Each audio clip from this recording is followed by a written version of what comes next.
Eu vejo as redes sociais como aliados poderosíssimos para a fotografia. Na fotografia de rua eu consegui encontrar não só um tema, mas também conseguir justificar o porquê eu uso o celular. A gente percebe que as redes sociais, elas têm funcionado como uma espécie de um ambiente, um laboratório de expressão desses fotojornalistas que antes só tinham a mídia impressa, né, como canal de distribuição das suas fotos.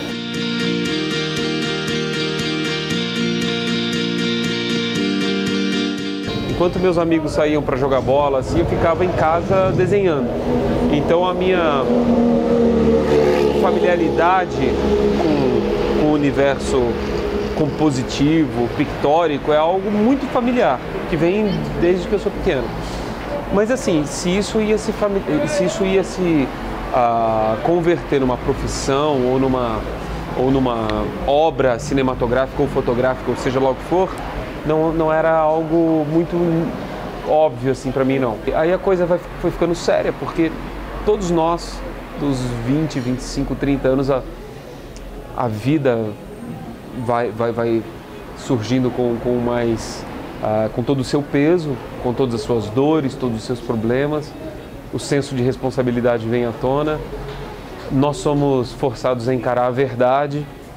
E aí quando eu comecei a me deparar com essas questões, que é inerente a todo mundo, mas para mim foi algo que pegou muito forte, restou apenas o que eu amava. O que eu amava era trabalhar com imagem, produzir conteúdo, e a fotografia atendia a todos os meus anseios de vida. Meu nome é Rodrigo, eu sou fotógrafo mesmo por profissão, sou publicitário também, fotografo muito para rede social, para conteúdo, e faço também um trabalho de fotografia de celular mesmo, fotografia de rua.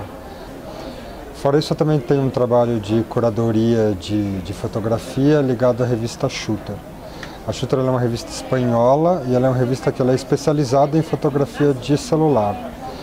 E ela tem vários editores, um em cada país do mundo, assim, um determinado número de países. Eu sou editor aqui no Brasil. Eu tenho um perfil no Instagram chamado Shooter Mag Brasil, onde eu faço essa curadoria de fotografia e de fotógrafos mesmo mobile aqui. Eu saí mostrando as minhas fotografias, o meu portfólio, que hoje eu entendo que era um portfólio bem pobre, em revistas, em empresas, topava de tudo, pegava tudo quanto era trabalho. Mas assim, uma coisa era muito forte para mim. Eu não larguei mão daquilo que eu realmente curtia na fotografia, que era me dedicar a projetos de longo prazo, para contar histórias, para realizar meus documentários fotográficos. Eu sempre me mantive fiel à rua, a andar, a procurar resolver composições com a luz natural que eu dispunha, trabalhar com lentes grandes angulares. Eu não sei trabalhar muito com flash. E dentro dessa minha vontade de construir alguma coisa relevante e dentro das minhas limitações, eu fui me desenvolvendo, fui criando, fui tentando chegar a algum lugar que não sabia bem qual que era. Eu acho que é aquela história assim, né? Quando o Spielberg ele filmou Tubarão, ele sempre falava assim que o fato dele não ter um tubarão ali completamente móvel, que ele teve um monte de dificuldades para criar aquilo e que isso acabou criando todo o processo de suspense, assim. Eu acho que quando a gente tem uma limitação, ou os nossos recursos eles são limitados, assim, a gente sempre tem um pulo de criatividade nisso para tentar contornar. Eu acho que a fotografia de celular ela tem muito isso, entendeu? Eu acho que eu também tive essa vantagem da fotografia de rua, porque assim, eu logo vi uma vantagem usando o celular, entendeu? De conseguir tipo, passar uma pessoa e eu colocar o telefone na cara dela sem isso parecer tão agressivo, sabe? Eu sempre tive isso, eu não precisei tanto, vamos dizer assim, criar ou fazer grandes malabarismos e tentar fazer uma coisa criativa, porque eu achei a minha linguagem nisso, entendeu? Mas eu acho assim, essa limitação mesmo que traz, por exemplo, o fato de que você não conseguir fotografar uma cena de movimento à noite. E isso é verdade, isso é muito limitado mesmo. Mas isso também não te impede de você ir lá e tentar fazer. E muitas vezes tentar, assim, não conseguir um resultado igual a uma câmera, porque você não vai conseguir, mas de repente você conseguir achar a sua imagem de outra maneira. Eu acho que isso é uma escola mesmo. Eu não sou daqueles fotógrafos que ficam fotografando o tempo todo. Ah, eu gostaria de estar com a câmera aqui. Eu saio sem a minha câmera. Saio com o meu celular. Às vezes, quando estou muito instigado, eu saco o meu celular e fotografo com o celular. Isso acontece naturalmente. Você tem que fotografar primeiro e pensar depois. Deixa para pensar na hora de editar. Eu dou um peso muito grande para a edição das fotos, a maneira de... o processo editorial para mim tem um peso muito grande no meu trabalho. Eu acho que o smartphone, né, o celular, ele é um equipamento fotográfico que faz parte agora do parque tecnológico de trabalho do fotojornalista. Mas a gente vê, é muito mais comum, a gente observa isso, que a divulgação das fotografias no Instagram, principalmente, ainda são muito pautadas pelo equipamento que não é o smartphone, né, o equipamento profissional do fotógrafo. Por outro lado, a gente vê também, ao mesmo tempo, e muitas vezes paralelamente, né, essa produção profissional divulgada ali no Instagram, uma produção mais íntima, uma produção mais pessoal mesmo, né, desses fotógrafos, que foge um pouco dessa preocupação autoral ou dessa preocupação estética que eles teriam no fotojornalismo de fato, né? Nesse sentido, acho que o smartphone é o equipamento, né? O celular é o equipamento com o qual eles atuam nesse sentido.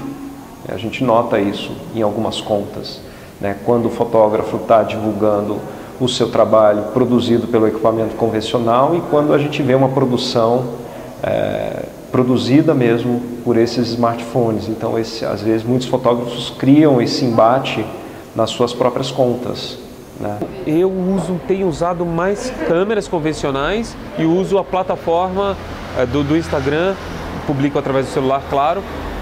Só pode publicar através do Instagram, você não pode publicar através de browsers nem nada. Mas tenho publicado mais fotos que eu faço no meu trabalho com câmeras convencionais. Finding a phone in a car isn't that unusual anymore, except when it leaves the car. Eu acho legal assim, porque as pessoas elas vêm me perguntando assim, como entrar, né, no mundo da fotografia, ou como se pode entrar. Eu acho assim, eu vejo fotógrafos assim, por exemplo, o David Alan Harvey, da Magnum. Eu vi outro dia uma frase dele que foi incrível. Ele falou assim, que as pessoas vêm perguntar para ele qual câmera que ele compra, que tem que comprar, não sei o que, e ele fala, eu não sei dizer qual a câmera, porque eu mal sei mexer na minha. Entendeu? Isso quem fala é um fotógrafo da Magnum. Você vê que ele é um cara que ele se preocupou muito mais em desenvolver um olhar dele do que ter uma visão técnica do equipamento dele, entendeu? Eu acho que isso é um conselho que eu acho que vale muito, entendeu? Principalmente para quem está começando. É assim, pega um celular, entendeu? E vai, tipo, pra rua, acha a sua linguagem, sabe? As pessoas, elas têm muito uma coisa de, não, eu preciso ter uma câmera, eu preciso ter isso, mas a pessoa, ela não tem nada desenvolvido ainda, entendeu? Eu, assim, quando eu comecei a fotografar na rua com câmera, eu sofri muito, entendeu? Isso faz, sei lá, de 1 ano pra cá, 2 anos pra cá. E, assim, é aquela coisa de, sabe, mas, assim, eu tenho uma plena coisa, assim, de que eu já sabia mais ou menos o tipo de foto que eu queria tirar, entendeu? Isso, para mim, ter começado com o celular foi uma coisa que me ajudou muito.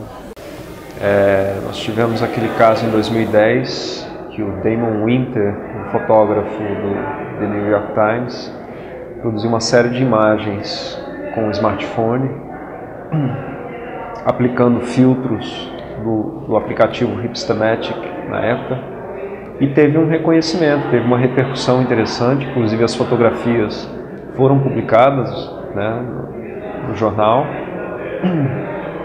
e levantou naquele momento, né, uma discussão sobre o uso do smartphone, que era algo a princípio extremamente amador, né, voltado mais para o fotojornalismo. É curioso a gente observar que o trabalho dele e também de outro fotógrafo na época que teve uma repercussão, que foi o David Gutenfelder, sempre em torno, né, da documentação das tropas americanas no Afeganistão, que é um trabalho extremamente intimista, é um trabalho que talvez até por conta do despojamento, da informalidade do smartphone, permitiu a produção de fotografias que, de certa forma, não faziam parte do repertório que a gente estava acostumado, né, em termos de fotografia de guerra, vamos dizer, fotografia de conflito. O que as redes sociais conseguiram, e eu vou dizer especificamente o que o Instagram conseguiu fazer pela fotografia, é o que muitos meios e veículos tentaram fazer ao longo do século XX e simplesmente não conseguiram por falta de uma plataforma tecnológica. Hoje o universo online é a principal plataforma de contação de história, de narrativa visual e de você expor as suas fotografias, mais do que museus, mais do que revistas, mais do que livro. Eu digo isso apenas pelos números. O Instagram processa bilhões de fotos diariamente. Bilhões de fotos diariamente. É muita coisa. Eu acho que a internet ela foi importante, né, obviamente que ela continua sendo importante. Num primeiro momento, então, a gente tinha os fotojornalistas e os fotógrafos, em geral, também divulgando o seu trabalho, né, por meio dos seus websites. Mas é curioso a gente observar esses ambientes, né, essas redes sociais que elas têm uma presença da fotografia muito marcante, como uma espécie de ambiente fechado mesmo, né, onde a gente tem um diálogo fotográfico acontecendo ali de uma maneira mais intensa. Então, na verdade, se destaca nesse sentido, né, como um ambiente que valoriza expressivamente a fotografia, prioritariamente a fotografia. O Instagram ele te dá uma força com aquela coisa de like, sabe, as pessoas falando, não, vai, continua. Isso, sabe, é uma coisa que, tipo, acho que quem está começando precisa muito, sabe. Mas assim, o conselho que eu dou é, a gente tem que evitar muito, isso é uma luta muito constante, porque o Instagram, essa história dele, de repente você tem milhares de seguidores e as pessoas falando, a sua foto é o máximo, você acaba, sabe, caindo numa tentação de ficar se repetindo, entendeu? Isso é muito fácil, sabe? Tem fotos assim minhas que eu acho incríveis e que eu sei que eu vou postar e que o número de likes vai chegar a metade. Às vezes uma foto que eu acho que é boba e que eu vou postar e eu sei que vai ter um número bom de likes, entendeu? Eu acho que você tem que saber dosar isso. Eu acho que a gente tá em 2016, a gente está vivendo um momento crucial no que diz respeito aos fabricantes respondendo à necessidade dos fotógrafos. Porque existe um segmento do mercado, dos fabricantes, que atendem a alta demanda de fotografia, de alta performance, de fotógrafos profissionais que fazem trabalhos muito sofisticados, de moda, trabalho de fotojornalismo e tudo mais, fotodocumentarismo. E também os fotógrafos de rua, as pessoas que curtem fotografar com celular, elas também querem uma fotografia de muita qualidade, rápida, que armazene lá no celular delas. Então assim, o mercado está se adaptando, as pessoas são super exigentes, todos nós somos um pouco fotógrafos, mas eu ainda acredito que está havendo esse ponto de cruzamento entre a fotografia profissional de alta demanda e a fotografia mobile, onde você pode editar, captar e publicar no mesmo dispositivo aquilo que você deseja. Isso está chegando a um ponto comum, a um denominador comum. Isso vai acontecer em breve. Eu acho que a graça do celular, tipo, sendo bem grosseiro assim agora, mas a graça do celular é que ele vai nivelar todo mundo por baixo, entendeu? Porque o que interessa ali vai ser o seu enquadramento e o seu olhar, ponto, entendeu? Não vai ter diferença de, eu estava usando uma lente tal, eu não consegui chegar nisso porque eu estava usando tal lente, não tal lente. Ele simplifica tudo isso e ele faz com que, tipo, o seu olhar é aquilo que vai ser registrado. Essa que é a diferença de tudo.